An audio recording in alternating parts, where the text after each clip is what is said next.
Pessoas.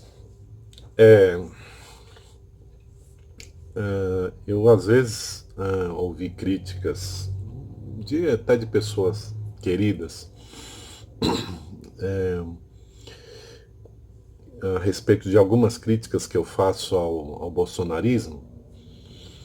E segundo essas críticas, eu deixo de levar em conta que existe um fenômeno mundial, né, de reascenso da direita, de recomposição neofascista ou nazista, né? E, e isso como se isso justificasse a ascensão da direita no Brasil. Bom, por questão de opção, eu não me atrevo a observar muito ou tentar elaborar muito a partir da realidade internacional. É uma questão até mesmo epistemológica, porque o que está diante de mim é o meu país, né, as pessoas que eu conheço, e eu sinceramente teria dificuldade de falar sobre uma realidade objetiva que eu não conheço.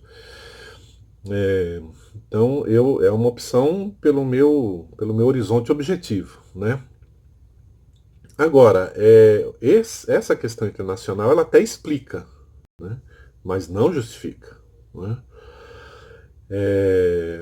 E aí é que eu acho que está uma chave de interpretação que às vezes falta no debate político, né? Não só no Brasil, mas no mundo, mas enfim, no debate político da esquerda, né? E o centro da questão, que me parece às vezes passa ao largo das nossas análises, é que a ascensão dessa extrema-direita ocorre no vácuo das promessas não cumpridas pelo neoliberalismo, né? E que também não foram devidamente contestadas pelos diversos matizes de esquerda. E aí a gente chega numa questão, a partir daí a gente chega numa questão que é o seguinte: é, existe um tema tabu, né, que nem mesmo a esquerda mais radical ousa pautar, que é o fato de que o liberalismo nunca deixou de ser uma utopia. E pior, é uma utopia ainda mais malfadada do que o próprio socialismo, né? Eu costumo dizer também que a queda da União Soviética é parte de um processo dialético dentro do campo marxista, né? Em algum momento aquela sociedade percebeu que não foi capaz de alcançar pela forma como vinha atuando, vinha fazendo, não foi capaz de alcançar é, o que era inicialmente um ideal de sociedade, né? E a própria crítica que existe, que é natural, que é necessária dentro do marxismo, foi levando, em alguns casos, a revisões, mas, de fato, na medida em que a União Soviética deixou de atender por completo alguns pressupostos necessários a uma sociedade emancipada, ela deixou de fazer sentido, né? Então não é apenas um ataque do capitalismo, uma tacada de mestre, não é apenas a traição de Gorbachev, né? Enfim. E tanto é que a União Soviética continua aí como uma potência, né? Embora não mais vinculada a um modelo de organização de Estado socialista. Agora, o liberalismo ele teve um percurso muito menos objetivo, né? Muito menos consequente, né? Tomam como uma referência liberal Thomas Edison, que de fato é um inventor fantástico, e existe também a suspeita de ele praticamente ter eliminado, ter ajudado a eliminar todo o patrimônio histórico de Nikola Tesla, né? e causando prejuízo à humanidade. Agora me digam o seguinte, falando em Edison, o que há de liberal na obsolescência programada? Né? O capitalismo às vezes divulga a lâmpada lá de 100 anos, né? A lâmpada secular que está nos bombeiros, putz, me esqueci agora a cidade, né? Está acesa há 100 anos. Ora, isso aí é uma exceção que confirma a regra. Né?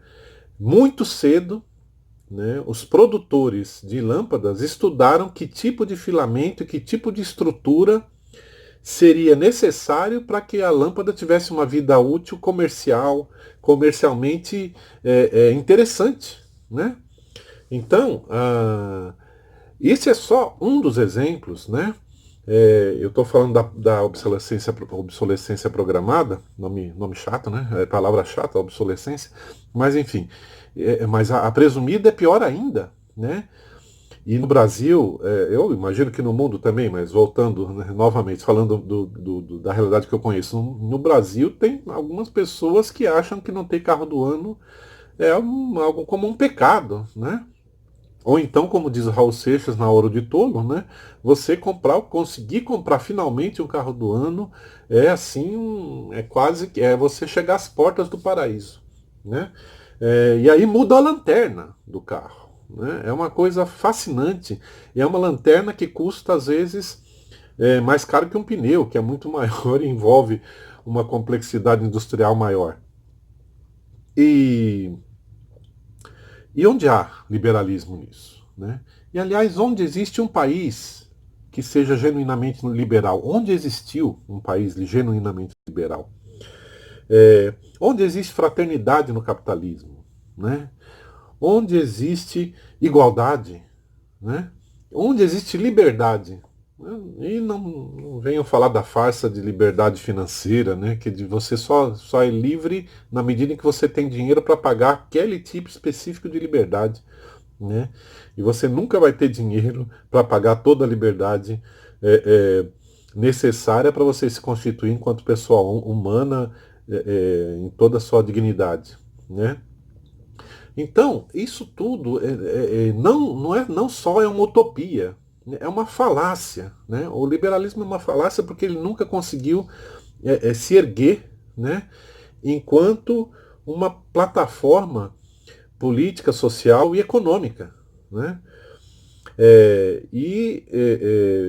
Na verdade, você tem aí, dentro do capitalismo, surge para socorrer a quebra da Bolsa de Nova York. Acontece o quê? O Estado vai lá para socorrer. Né? A quebra de 2008, a quebra do mundo em 2008, custou aos Estados nacionais 14 trilhões de dólares. Né? O suficiente para você exterminar a fome no mundo, né? Sei lá, não só a fome, resolver todos os problemas de saúde, alavancar pesquisas científicas que talvez nos deixasse próximos da imortalidade, inclusive, né? 14 trilhões de dólares é uma cifra que nenhuma pessoa consegue conceber objetivamente. Né? E, enfim, de certa forma, antes de falar disso, o egoísmo nunca levou ao bem comum. Né? Isso só pode ser verdade quando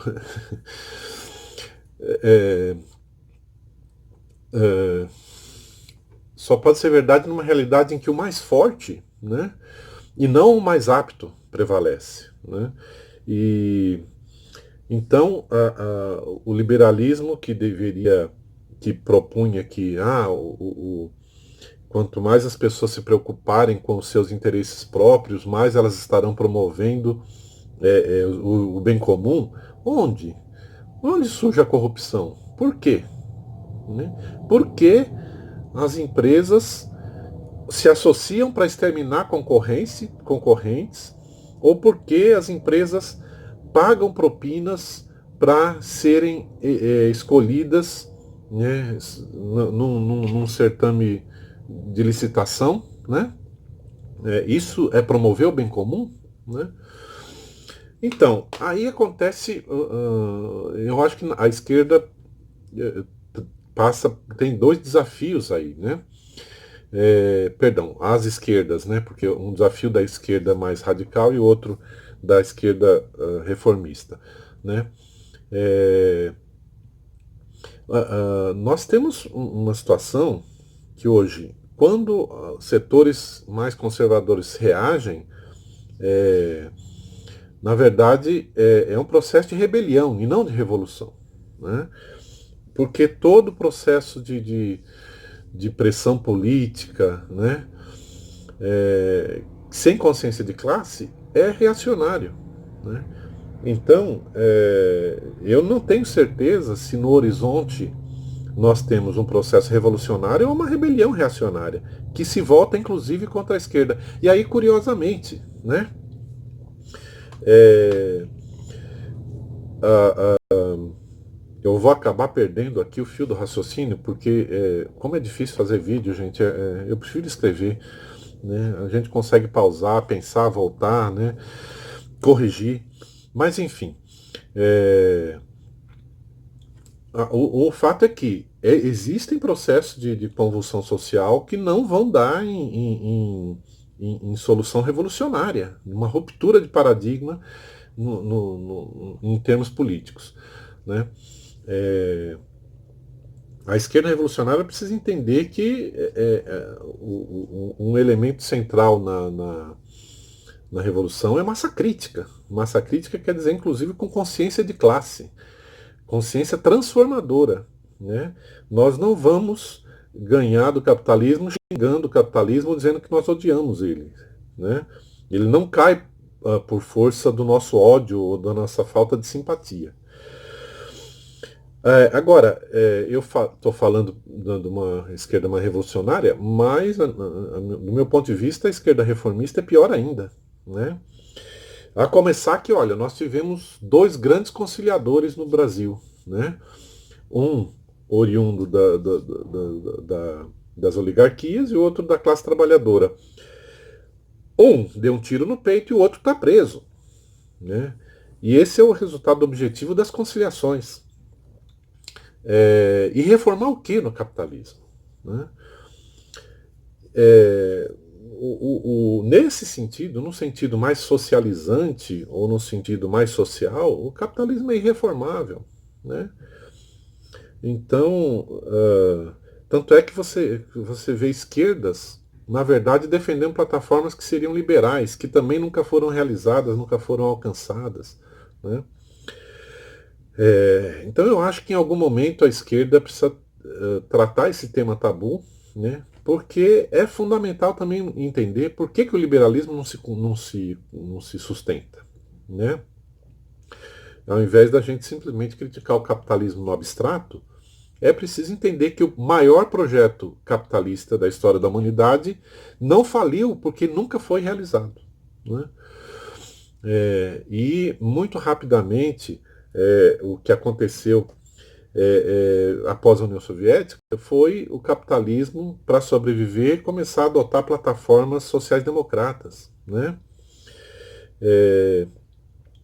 E o que é impressionante, inclusive, também nesses termos, né?